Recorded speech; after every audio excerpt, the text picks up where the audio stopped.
We often hear about the life saving actions of emergency services like our police officers and firefighters. But up until the recent pandemic, emergency medical services, or EMS, have largely remained in the shadows of other emergency services. Meet Ray and Alex, the paramedic and EMT at Orange County Medic 4.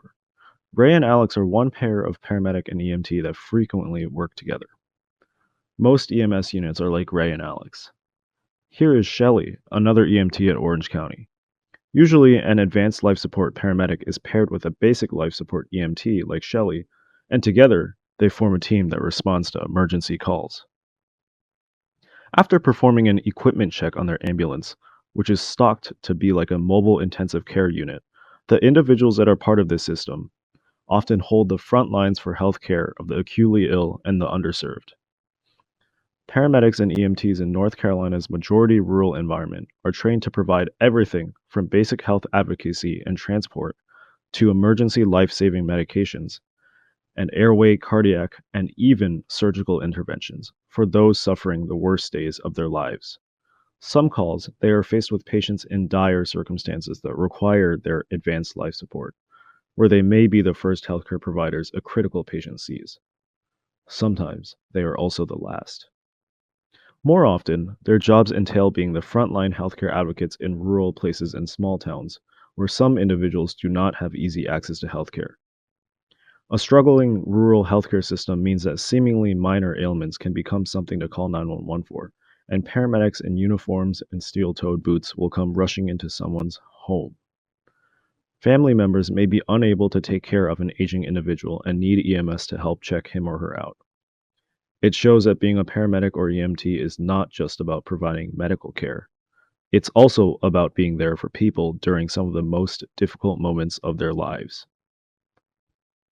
A bedridden grandparent, unable to perform simple life duties like use the bathroom, and unable to afford caretakers, may not seem like a life threatening emergency.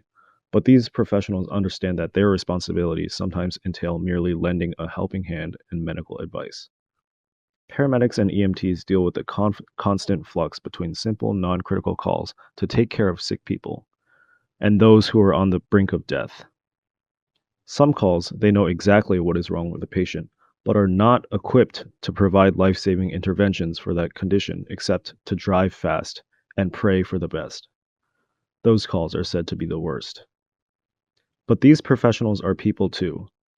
Since Ray started working in EMS 7 years ago, call volumes have increased and COVID related staffing shortages have strained the system.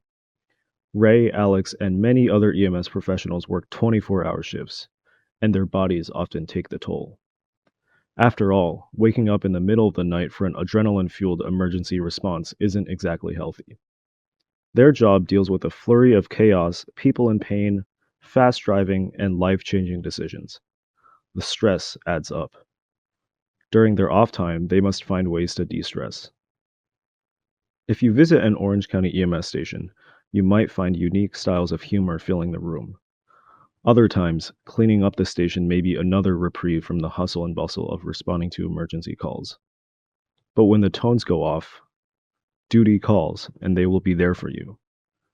Under any conditions, rain or snow, at any time, whether it's 12 a.m. or 12 p.m., and anywhere.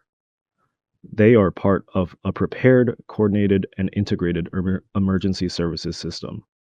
These are the EMS professionals who are serving Orange County, North Carolina.